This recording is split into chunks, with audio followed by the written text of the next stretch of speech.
Zap Crypto, c'est tous les jours, toute l'actu crypto au même endroit. Bienvenue chez vous les zappeurs et zappeuses. Et bonsoir la cryptosphère, on se retrouve comme tous les jours avec notre Fear and Greed Index côté crypto qui se trouve toujours dans le neutral à 49. Du côté des marchés US également, nous sommes dans la zone neutrale à 53. Bon, le Fear and Greed Index reflète bien la tendance du moment, on se fait chier. Voilà, y a rien de plus à dire, ça range, y a rien, bon, on passe et on attend. En tout cas, je vous remercie infiniment, quel plaisir de tous vous retrouver en commentaire depuis hier. Merci à tous pour toute la force que vous donnez à la chaîne, entre vos likes, vos coms, tous vos petits messages privés, vous pouvez pas savoir à quel point ça nous touche. Et pour répondre à la question de quand est-ce que les lives reprennent, alors il y aura un petit live dès jeudi normalement. J'attends de récupérer mon super ordinateur réparé par notre génie de Jimmy. Je vous tiendrai de toute façon au courant sur nos réseaux. Et pour ceux qui ne sont pas encore abonnés à Twitch, je vous mets le lien en haut à droite. Je ne vous retiens pas plus parce que je dois aller bosser dans pas longtemps. Et tenez, je vous partage ce que j'entends maintenant 24 heures sur 24. La douce musique de McDo. J'espère juste ne pas devenir folle avant le bull run, hein. Allez, sur ce, vous pouvez vous installer confortablement. Votre zap va commencer. Je vous souhaite une excellente journée. À demain pour une nouvelle vidéo. C'était Zap Crypto. Bon, on va commencer par Kraken. Kraken qui va se lancer dans le banking, qui lance sa banque. À force de pas avoir de banque crypto-friendly, figure-toi que les acteurs sont obligés de créer leur propre banque. Je me dis forcément que ça va merder. Je me dis forcément tu que... Penses, tu vois. Tu penses que Kraken va être le prochain Silvergate d'ici quelques années ? C'est ça que tu essaies de dire ? Peut-être pas dans ce sens-là, mais je pense pas qu'on va leur ouvrir les portes et que... Ils sont en train de se les ouvrir eux-mêmes, les portes. Donc le but, il est là. Moi, ce que j'aimerais, c'est qu'ils se dissocient bien, tu vois, l'exchange de la banque, de ce qu'ils font, que les entités soient bien claires et, tu vois, qu'on évite un petit peu les débordements qu'on a pu connaître. Mais non, je vois ça plutôt bien. Moi, il y a eu le directeur juridique de Kraken qui s'est exprimé et qui a dit que ça arrivait, que c'était en voie de lancement et que ça arrivait très bientôt. Il veut même mettre, tu sais, les stylos avec les petites billes là qui sont accrochés à chaque guichet de banque. Il va en mettre partout avec marqué Kraken dessus là.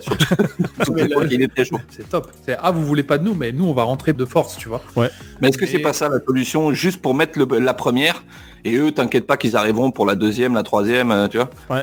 Ce qui est marrant, c'est que pour la première chose qui a été dite, c'est écoutez, Kraken a été quand même sous les feux de la SEC, ils ont payé quand même plusieurs amendes. Ils se lancent dans la banque, vous êtes sûr que c'est une chose judicieuse ? Voilà. Et Kraken, ce qui a dit, oui, on a payé des amendes, on va pas s'exprimer dessus. La SEC également apparemment a fait un commentaire, ils ont dit oui, ils ont payé des amendes. Sans commentaire supplémentaire. Après, s'ils ouvrent une entité bien distincte, qui les empêche de monter une structure bancaire ? Enfin, tu vois, Personne. Non, c'est sûr. Voilà, hein, c'est... Le truc après, c'est le risque, c'est quelle sera la frontière entre les deux entités. Tu vois, moi, c'est que plus ça que la collatéralisation un peu sombre. Ouais, le je passe dans le métro, je te zouk, on sait pas comment ça finit, je sais pas, j'aime pas trop ça. On va dire que Kraken a été sous les feux de la SEC, a subi un peu le revers de la régulation, a payé des amendes. On va leur souhaiter bon courage pour ce petit projet. On espère que tu vas réussir. Et puis, si t'es dans le coin, appelle-nous. À terme, va savoir si dans 20 ans, ça sera pas le leader bancaire de la crypto ou je ne sais quoi. Tu vois, c'est possible. Mastercard lance une carte de paiement crypto pour les utilisateurs du Web.3. C'est un petit partenariat qu'ils font d'ailleurs avec, je sais plus quel partenaire. Je sais plus c'était quoi la révolution crypto. Bon, bref, avec l'USDC. Formidable. Voilà, Inverse. Bon, formidable. Plein de petites de choses intéressantes et Bybit fait exactement la même chose. Ça a été retweeté, ça a été partagé d'ailleurs dans le Discord.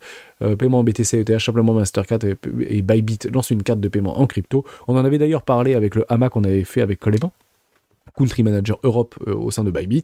Vous avez la vidéo d'ailleurs sur les rois du Bitcoin, n'hésitez pas à la regarder, c'est toujours intéressant de regarder un petit peu des formats différents. D'ailleurs, j'aurai une visio avec Waltio, avec Pierre, le CEO de Waltio, et je vous proposerai peut-être la vidéo demain. J'espère que j'aurai le temps de la monter dans l'après-midi. Bon, on parlera un peu de fiscalité, ça changera un petit peu des formats, et je pense que ça nous concerne tous, et dans un mois et demi, on y est tous concernés, donc plutôt intéressant. Tornado Cash, une mise à jour pour prouver la légitimité des fonds mixés. Plein de problèmes avec Tornado Cash, on le sait, hein, donc le prétexte qui a conduit les régulateurs à s'en prendre à Tornado Cash l'été dernier est le fait que le mixage était utilisé pour blanchiment de l'argent provenant de fonds volés. Nous pensons notamment aux différentes actes de protocoles de finances décentralisées par le groupe Lazarus, conduisant la OFAC à déplacer les adresses des smart contracts de Tornado Cash sur la liste noire. Voilà, donc il y a eu plein de problèmes avec ça. D'autre part, Alex Pertesev, l'un des développeurs du mixeur, avait été arrêté aux Pays-Bas sous motif d'avoir facilité le blanchiment d'argent de par l'outil qu'il a créé et restera emprisonné au minimum jusqu'à la fin du mois d'avril. Ça c'est terrible parce que lui il a fait un outil, c'est pas spécialement un bandit. Toutefois, bien qu'il soit réaliste que de tels services sont parfois utilisés à des fins illicites, nous sommes entièrement d'accord, ce n'est pas une généralité pour autant. Là on est entièrement d'accord aussi. La notion de vie privée est également un facteur important de motivation et Vitalik Buterin lui-même ne se cache pas d'y avoir recours, évidemment. Donc c'est donc pour rendre Tornado Cash compatible avec la régulation que le développeur Amin Soleimani a présenté une mise à jour permettant en quelque sorte de séparer les fonds des propres de ceux provenant d'activités illicites. Donc ça c'est bien illégal. Cette version 2.0 du protocole a donc été lancée sur le testnet Goerli d'Optimism sous le nom de Privacy Pool. Voilà, alors ceux qui veulent approfondir ça, vous y allez, mais ça c'est bonne news, très bonne news.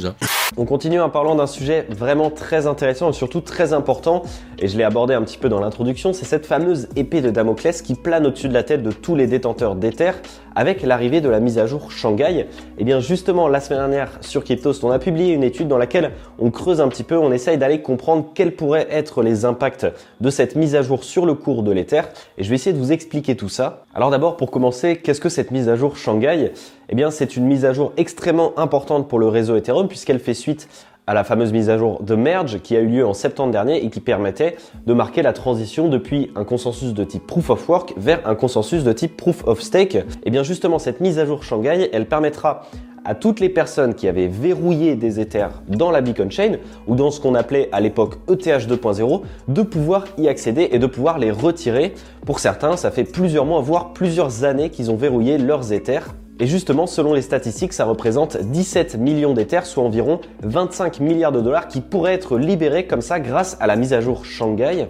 Et évidemment, et vous l'avez peut-être remarqué vous-même, on a beaucoup de médias spécialisés ou de personnes sur les réseaux sociaux qui expliquent que cette mise à jour Shanghai, avec ces 17 millions d'Ethers qui vont se déverser sur le marché des crypto-monnaies, va tirer le cours de l'Ether vers le bas, va le faire plonger. Mais alors, quelle est la réalité ? Alors d'abord, premier point, et ça n'a rien à voir avec cette étude ni cette actualité, mais c'est important que je le rappelle, on l'expliquait déjà il y a plusieurs semaines sur Cryptost, c'est qu'il y aura une espèce de délai d'opération pour tous les retraits liés à la mise à jour Shanghai. C'est-à-dire que on n'aura pas d'un coup 17 millions d'Ethers qui vont se libérer sur le marché, puisque la mise à jour prévoit qu'il y ait un certain nombre d'Ethers qui pourront être retirés chaque jour.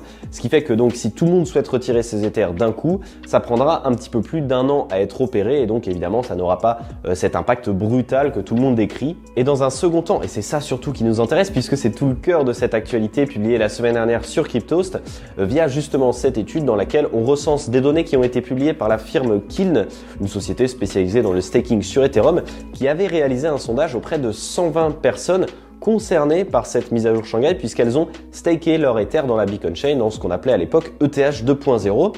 Eh bien, selon ce sondage, seuls 9% d'entre toutes ces personnes souhaitent retirer leur Ether pour y accéder et donc pour éventuellement les vendre. Et donc, ce que ça signifie, et c'est ça qui est aussi intéressant, c'est qu'en conséquence, 91% des gens interrogés expliquent ne pas vouloir vendre leur Ether tout de suite après la mise à jour Shanghai. Et plus précisément, 68% d'entre eux expliquent vouloir restaker leur Ether à la suite de cette mise à jour, et notamment en passant soit directement en natif en montant un masternode, soit en utilisant des protocoles de liquidity staking ou des protocoles de DeFi permettant de staker sur Ethereum, et notamment on a Lido, Frax Finance, etc. Et donc concrètement, ce qu'il faut retenir de cette étude, c'est que non, dans un premier temps, il n'y aura pas 17 millions d'Ethers qui vont se déverser d'un coup sec à la suite de la mise à jour Shanghai, mais surtout que parmi toutes les personnes qui pourront récupérer leur Ether, la majorité d'entre eux ne souhaitent pas les vendre d'un coup et au contraire souhaitent les conserver, voire même continuer à les staker sur le long terme. Également aussi, énorme annonce, je vous ai dit aujourd'hui il y a de très très grosses annonces. Également aussi aujourd'hui, je vous rappelle qu'il y a la ETH Denver qui se déroule actuellement, un gros événement NFT. Et juste avant, en fait, il y avait un petit événement qui s'appelle la WalletCon. Dedans, il y avait notamment Vitalik Buterin, le cofondateur d'ETH. Et en fait, a été annoncé une nouvelle norme pour les wallets sur Ethereum. Donc c'est la norme ERC 4337. Et en gros, c'est une norme qui permet de faciliter en fait la récupération de ces clés privées si on les perd. Alors j'imagine que c'est du coup en faisant un petit peu, en perdant un peu de la sécurité ou peut-être de la décentralisation. Je sais pas trop comment ça marche. J'ai pas trop dig, mais en tout cas c'est la promesse qui est faite et ça me paraît être un truc très intéressant parce qu'en fait ça vise un petit peu à l'adoption de masse. Et je vous rappelle que Vitalik Buterin, lui, en fait, même s'il est très pro-crypto, en fait, il est pour l'hybridation. Il est pour un mix entre centralisation et décentralisation. Et du coup, je pense, sans avoir du coup dig, le smart contract, etc., enfin, tous les trucs de code et tout, comment ça va être fait, je pense que du coup, c'est un truc à mi-chemin et que j'imagine qu'on confie une partie des données à un truc centralisé qui pourrait nous aider, en fait, si justement on perd les clés privées. Je pense que c'est un truc qui marche comme ça. Et du coup, ça ferait écho un petit peu à la mentalité de Vitalik. Donc, à suivre. En tout cas, ça reste une très grosse nouvelle. Et pour l'adoption de masse, en fait, c'est cool parce que les gens, ils veulent, c'est triste à dire, hein, mais c'est vrai que des trucs comme Binance, des machins un peu comme ça qui sont centralisés, en fait, c'est ce qui permet aux gens d'être on-board parce que de suite, en fait, ils n'ont pas envie de dire, bah tiens, vas-y, prends ça, c'est un wallet, t'as tout dedans, si tu le perds, tu perds tout, t'as plus rien. Les gens, ils veulent un peu de sécurité, ils sont OK pour sacrifier une partie de leur liberté, en fait, pour avoir du coup cette solution de backup. Donc ça reste un petit mix. Donc dites-moi dans les commentaires ce que vous en pensez. Moi, je pense que ça reste bien, ça reste une étape, même si bien sûr l'étape finale, on est d'accord, c'est après d'être complètement maître en fait de ces wallets et d'être éduqué à ce monde du Web 3, mais c'est une bonne marche en fait pour entrer dedans, donc plutôt chouette. Et voilà, la 53e édition du Forum économique mondial a fermé ses portes le 20 janvier dernier et la ville suisse de Davos a repris ses petites habitudes. Ça faisait 2 ans que l'événement ne s'était pas déroulé normalement pour cause de Covid, alors ça fait du bien de se retrouver en chair et en os, d'autant plus que cette année, il y a eu quelques changements. D'abord, pas de tête d'affiche pour attirer tous les regards, comme le prince Charles, futur Charles III en 2020, ou le président chinois Xi Jinping en 2022, mais un succès quand même avec la présence d'une 50aine de chefs d'État, dont le couple ukrainien Volodymyr Zelensky et son épouse Olena Zelenska, de Christine Lagarde, présidente de la BCE, et de la présidente de l'Union européenne, Ursula von der Leyen. Cause ou conséquence de leur présence, le forum de Davos était un peu moins fun cette année. Dans les couloirs du Palais des Congrès, le champagne a moins coulé, les paillettes ont moins brillé et le moral n'y était pas. Davos, sous sa réputation de club des puissants qui se réunit pour remodeler le monde, n'a pas échappé au contexte économique et diplomatique.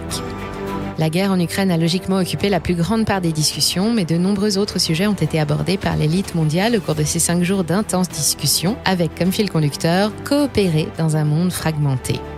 Je suis certaine que vous mourrez d'envie de savoir ce que 2500 grands patrons et capitaines d'industrie, ministres des Finances, chefs d'État, scientifiques et célébrités venus du monde entier ont bien pu se raconter cette année, mais on s'est dit que vous n'auriez pas forcément envie de vous taper des dizaines d'heures de replay sur la chaîne YouTube du World Economic Forum, alors on a pensé à vous. Voici sur Money Radar un petit résumé de la Gold Week de Davos, édition 2023, ses présents, ses absents, ses grandes conclusions et ses projets d'avenir.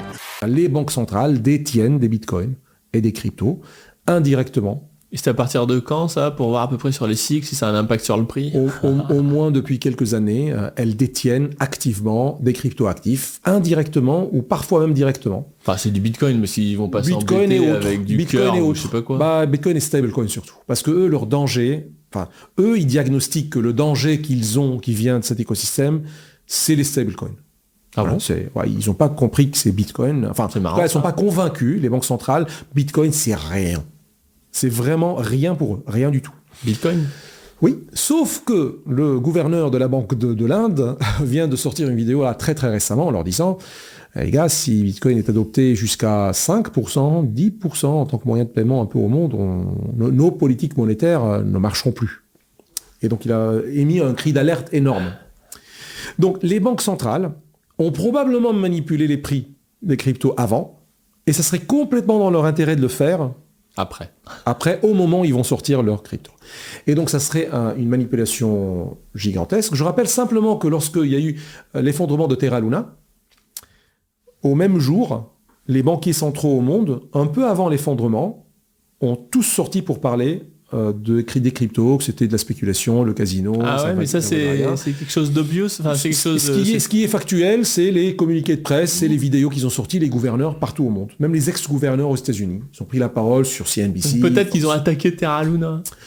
Aucune idée. Là, c'est de la théorie du complot que je peux pas ni assumer ni vérifier. C'est très difficile. Oui, il se peut qu'il y ait eu une manipulation. Dump en même temps que les paroles. Bon, sachant que le truc était boiteux, hein, donc voilà, mais c'était l'occasion. Donc ça aide. Quoi. Si c'est boiteux, ça aide. Pareil pour FTX. FTX, sachant que FTX est très très très proche des autorités américaines, de Joe Biden, de Bill Gates, de Tony Blair, de tous les... tout le bordel. Donc c'était connu, si c'était boiteux ou pas, voilà. Bon. Et du coup, ça veut dire que c'est grâce à eux qu'on peut acheter du Bitcoin pas cher. C'est trop cool. Absolument, oui. Bah, ils sont bons, les mecs. Quelque part. Non, pas que. On a aussi, c'est aussi de la faute de l'écosystème aussi, hein. Mais en gros, l'écosystème, il n'est pas assez mature. Il donne pas une assez bonne image de lui pour venir investir en lui encore. Donc, il y a des choses qui manquent dans l'écosystème. Et ça, c'est vrai. Du temps, de la maturité, des réussites. Donc, on a besoin. Moi, j'insiste. Bitcoin a besoin. Et c'est pas genre c'est son rêve ultime. Non. Il a besoin vital d'être adopté en tant que moyen de paiement. Sinon, sa réserve de valeur ne va pas tenir longtemps. La prochaine réunion de la Fed aura lieu dans 2 semaines, le 22 mars. Parlons de ce qui va se passer. Sur cette réunion, donc le 22 mars, il y a 72% de chances que la Fed augmente les taux d'intérêt de 0,25%, ce qui nous amènerait à 5%. Mais il y a également 28% de chances que la Fed augmente les taux d'intérêt de 0,5%. Si la Fed augmente les taux de 0,5%, cela porterait les taux d'intérêt US à 5,25%. À mon humble avis, et comme j'aime le dire, je suis personne, je ne suis qu'un petit YouTuber, 36 000 abonnés. Abonne-toi, qu'on aille chercher les 50 000 abonnés. Comment la Fed pourrait augmenter les taux d'intérêt de 0,5% le 22 mars? J'ai du mal à l'imaginer. Mais s'ils font ça, 0,5%, ce serait un sacré coup dur pour les marchés financiers. Passer en revue les news sur les sites du type CNBC, il y a juste que dalle. Il y a un truc que j'aimerais juste attirer à votre attention quand même, c'est le comportement du baril. Parce que le baril, on n'en parle plus beaucoup ces temps, on se désintéresse pas mal de ce qui se passe au niveau du pétrole, mais il arrête pas de monter, hein. Je veux dire, en quelques jours, il est quand même passé de $72, $73 à $80. Techniquement, on est en train d'aller tester la résistance de ce canal latéral dans lequel nous sommes sur le baril, sur le WTI. Et s'il venait à casser, on va dire les $81, ça voudrait dire qu'on ouvre la porte à toutes les fenêtres pour aller chercher en direction des 90. Et j'ai pas besoin de vous expliquer que lorsqu'on va se rendre compte que le baril a pris encore $10, on va se réveiller, on va se dire oui, bah alors attends voir, si le prix de l'essence il vient de monter de 10% encore, est-ce que ça va faire quelque chose au niveau de l'inflation? Non, bah bien sûr que non. Secondaire bien évidemment. Donc du coup, on risque de se réveiller à un moment donné, on se dit oups là. Alors inflation déjà qui ne baisse pas le mois dernier, mais en plus le baril qui part en direction des 85,90. Est-ce que c'est une bonne idée? Donc à surveiller quand même. On n'y est pas pour l'instant parce qu'on est juste sous la résistance, mais attention parce qu'il est un petit peu undercover. On ne parle pas beaucoup du pétrole ces temps, on a bien d'autres préoccupations, mais gentiment, il est en train de casser à la hausse, donc méfiance donc sur le baril. Et on regarde le dollar aussi, le dollar, donc lui, il nous fait de la petite bougie rouge, il va peut-être croiser Baird, donc peut-être un dollar qui finalement va s'enfoncer un petit peu. Pourquoi? Parce que Wall Street est très bullish, hein, le marché traditionnel est bullish, et ça sera bon pour nos cryptos. Donc si jamais le dollar perd les 103, c'est direction les 102,7, et perd les 102,5, c'est direction les enfers pour le dollar, et direction les enfers pour le dollar, c'est direction tout the joli pour le marché traditionnel, marché crypto. Donc on peut voir que lorsque ici on a le dollar qui fait to the moon, on a dans le marché crypto qui fait la tronche, le dollar qui fait je vais faire la tronche, marché crypto est content, le dollar qui remonte, marché crypto bear market, le dollar qui tombe, marché crypto bull run, le dollar qui bull run, marché crypto qui bear market. Bon, et là est-ce que le dollar va tomber et le marché crypto va partir? Alors il faut quand même plusieurs ingrédients, il faut pas tous les ingrédients. Alors ce qu'il faut retenir de ici toute l'analyse macro que j'ai changé, c'est qu'il faut plusieurs ingrédients pour faire un bull run. Il faut pas juste ou le 2 ans américain qui bouge ou le dollar qui bouge. Les ingrédients les plus puissants, ils sont lesquels? La Banque centrale américaine bien sûr, et l'inflation bien sûr qui est totalement corrélée à la Banque centrale, et aussi on a le 2 ans qui est aussi corrélé mais qui est un petit peu en retard par rapport au Bitcoin, et le dollar aussi qui est corrélé tout simplement à ce que va faire la Banque centrale et au taux directeur de la Banque centrale. Donc en gros, la macro est totalement corrélée à la Banque centrale, à ses taux, aux décisions de la Banque centrale, et le Bitcoin est totalement corrélé à ça aussi. Voilà. Je voulais tout simplement aussi vous montrer évidemment le ruban de MyMobile, puisque ça va nous permettre de localiser aussi un petit peu le prix, à où est-ce qu'on en est. Et bien en fait tout simplement en weekly on est revenu double mèche sur le MA55, donc tout simplement c'est une grosse zone de résistance et le ruban il est très épais, donc vous le savez ça va bloquer le prix. Donc dans un premier temps on voit qu'on a le MA20 qui elle est au 21 228, donc on pourrait sur cette semaine revenir le tester, et ça permettrait aussi de tester la demande. Est-ce que en revenant venant tester seulement cette zone, ça suffit et on trouve rebond, et après on essaye potentiellement de consolider pour pouvoir se relancer ou quoi que ce soit, tous les scénarios sont possibles, c'est ce qu'il faudra qu'on voit en termes de clôture. Par contre, à l'inverse, vous le savez aussi, si on vient clôturer en dessous de cette zone, alors à ce moment-là, on a de très fortes probabilités de revenir bien dans cette zone de rechargement acheteuse. Donc on surveille tout ça parce que malgré tout, en weekly, on a cassé le ruban de Mile Mobile. Donc en tant que résistance anciennement, c'est maintenant une zone de support. C'est aussi pour cette raison que potentiellement, si jamais le prix teste la demande à l'intérieur et trouve rebond, eh bien on pourrait ici essayer tout simplement d'avoir cette petite mèche aux 20 581 voire même les 20 000 $ et la racheter si jamais évidemment les whales trouvent qu'il y a trop de personnes qui sont ici bearish et qui se mettent à vendre leur position. Et évidemment, vous le savez, les whales prennent pas leurs décisions des mois à l'avance, elles prennent leurs décisions, j'ai envie de dire presque au jour le jour, avec 1, 2, 3 jours d'avance maximum. Donc c'est aussi pour cette raison qu'il ne faut pas essayer de faire des scénarios sur des mois à l'avance. Il faut vraiment essayer de comprendre qu'est-ce que les whales font et surtout quel est leur objectif. La monthly peut laisser supposer un mois de mars dégueulasse.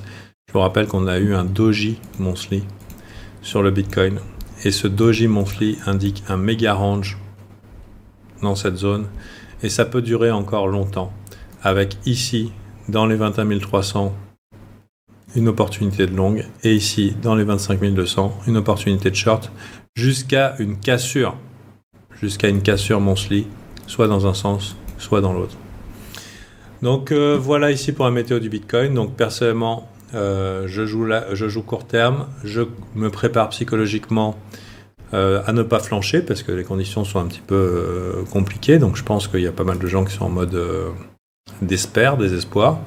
Et on va regarder les niveaux de support de résistance pour cette année 2023 qu'on peut traduire, regardez, entre maintenant et voilà le mois de décembre qui se positionne par ici. Donc en termes de temporalité, c'est ça. Donc 2023, c'est vraiment très court sur ce graphique.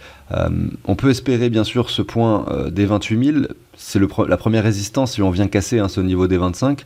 Et au-dessus, on a, regardez, si on se met un Fibo comme ça qui récupère la chute de 2022, eh bien les 48 à 57 qui sont le niveau à privilégier. Et honnêtement, si on y va, je suis convaincu qu'il va falloir absolument que je me sépare d'à minima de 50% des cryptos que j'ai.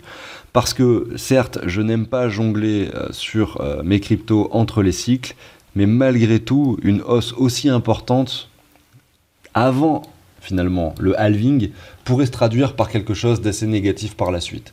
Donc, je pourrais, pourquoi pas, prendre ce risque de me séparer de 50% de mes cryptos si on revient dans cette zone avant 2024 et bien avant le halving. À ce moment-là, je me dirais, là, on est peut-être dans une période d'euphorie qui pourrait se traduire par une chute, un peu comme ce qu'on a vu en 2018. Maintenant, c'est pas du tout sûr que ça se produise et un Bitcoin qui ne fait rien pendant toute cette année 2023, c'est aussi envisageable avec seulement une reprise qui s'opère peut-être plus tard ou pas. On ne sait pas ce qui pourrait se passer, ce que nous réserve ce halving. Et on va finir par jeter un petit coup d'œil au MACD. Donc MACD Weekly, tout va bien. Il n'y a encore aucun signal baissier. Sur le stock RSI, on a un croisement baissier. Vous savez que ça n'a aucune importance. L'important, c'est de rester au-dessus de la zone de survente. Donc tant qu'on est au-dessus de la zone de survente, tout va bien. Et à ce niveau-là, au niveau du MACD, on n'a aucun croisement baissier, aucune bougie rouge, donc tout va bien. Par contre, ce qui est un peu plus bearish, c'est le 3 jours. Le 3 jours, vous pouvez voir que on est passé bullish sur le 3 jours, ici même. Vous voyez, on est repassé au-dessus de la zone de survente. On a eu le croisement bullish, les premières bougies vertes, et depuis, donc c'est depuis le 6 décembre, on est bullish. Vous voyez, on est bullish, on est bullish, on est bullish. Malheureusement, là, on a confirmation baissière. On a cassé la zone de surachat, et on a eu croisement baissier, et même confirmation. Alors, la confirmation n'est pas encore finie, alors 5 mars, 8 mars, donc dans 2 jours, si cette bougie, si on n'a pas un gros mouvement haussier, cette bougie normalement confirmera la baisse en 3 jours. Ce qui veut dire qu'il faudra probablement favoriser encore une fois le scénario de la correction plus importante, donc c'est-à-dire qu'on a fini la vague 1 et là qu'on a dans une grosse vague 2 corrective. Voilà, voire le scénario encore plus bearish, mais tant qu'on ne casse pas ce gros niveau de support, disons les 18 400 $, on restera en scénario principal, le scénario bullish, donc on ait trouvé un bottom ici. Alors ETH, écoutez, rien n'a changé. C'est toujours pareil. Par cœur, je le dis par cœur. 1530, 1700. Ça n'a pas changé. C'est le range en hebdo. D'ailleurs, regardez le parallèle avec le cours du Bitcoin. Pour le cours du Bitcoin, la frontière, c'est 19 800 $, 20 000 $ l'ex-ATH. Pour ETH USD, la frontière, pour moi, on est dessus. C'est 1529 $, c'est l'ex-ATH. D'ailleurs, c'est aussi le rebond de 5 ans du RSI. MM30 semaines, MM200, etc., etc. Pareil, en journalier, c'est le range 1530, l'ex-ATH 1700. Voilà, on est dedans. Il faut tenir le bas du range. Tout comme Bitcoin a intérêt à tenir 21 002 s'il ne veut pas effacer toute sa hausse depuis le début d'année.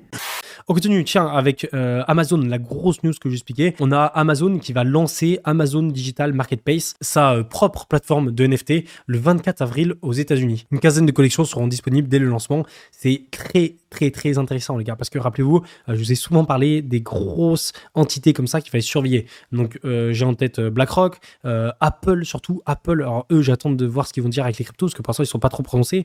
Amazon, Google, YouTube, voilà, tous les gros comme ça, en fait, tous les GAFAM. Et ce qui est intéressant, c'est que là, du coup, Amazon commence à être plutôt... Alors, c'est compliqué à dire, mais ils sont plutôt en accord avec ce développement-là, des cryptos, des NFT, tout ça. Donc, c'est ce qu'ils font là, avec leur nouvelle plateforme. Ça n'a pas été annoncé officiellement, mais c'est ce qu'ils ont pu avoir comme info. Et en gros, du coup, le 24 avril, ils vont annoncer cette plateforme de NFT. Ça risque de faire beaucoup de bruit et ramener beaucoup de monde là-dessus, parce que forcément, c'est Amazon derrière. Par contre, faut faire attention parce que j'ai vu un peu plus de news et il disait que ce sera une blockchain privée. Ça, je suis beaucoup moins fan de ça. On verra comment ça va être fait, mais c'est vrai que j'ai quelques questions. Je me pose quelques questions par rapport à tout ça. On verra en temps donné. 24 avril sera dans pas si longtemps que ça au final, dans un mois et demi. Donc, on va être patient, mais en tout cas, je pense que c'est plutôt une bonne news pour l'écosystème crypto. Ça risque de forcément pricer l'ensemble du marché à la hausse. Franchement, j'aime beaucoup ce système sur The Bitcoin mêlant chance et skill. En gros, votre capacité à être bon sur le jeu vous permet d'avoir plus d'objets, mais vous avez exactement la même chance que les autres d'avoir un objet légendaire. Donc un mec qui fait juste le premier niveau, s'il a les fesses bordées de nouilles, il pourra avoir un légendaire aussi. Pas besoin de devenir le dieu du jeu en grimpant le leaderboard. Sachant que tous les objets n'ont pour l'instant aucune utilité, imaginez qu'ils en aient une plus tard. Ça peut vite devenir une dinguerie en vrai. En prenant soin de trouver des utilités et ne créant pas un pay to win, évidemment. J'ai jamais été très friand de payer pour obtenir des cosmétiques, donc je me pose la question, est-ce que les gens sont vraiment prêts à débourser beaucoup d'argent pour avoir une belle maison dans le jeu? Selon moi, il manque quelques éléments pour mettre le feu aux poudres et rendre la course aux items vraiment addictive. En tout cas, j'aime beaucoup ce qu'ils ont fait avec ce jeu et je vais continuer à jouer avec grand plaisir. Ensuite, c'est très intéressant, c'est les ordinals sur Bitcoin. Yuga Labs, j'ai toujours dit que c'était la cash machine des NFT. Ils sont en train de faire, alors pas exactement ce qu'ils ont fait avec leur dernière collecte sur NFT, sur Ethereum, mais ils ont vendu en 24 heures pour 16,5 millions encore des ordinals, donc c'est très intéressant comme ils arrivent à se développer, et ça va être les premiers à se développer, je pense, en tout cas avec des grosses séries comme ça sur Bitcoin. Bonne nouvelle ou pas, moi je pense que c'est une bonne nouvelle par rapport à l'extension de ce que peut faire le Bitcoin à l'origine. Et si tu n'es pas rassasié, retrouve à gauche le Zap Crypto de la veille et à droite le Zap Crypto de l'année dernière, jour pour jour. Tu as trouvé une ou plusieurs actus intéressantes? Fais-le moi savoir en commentaire.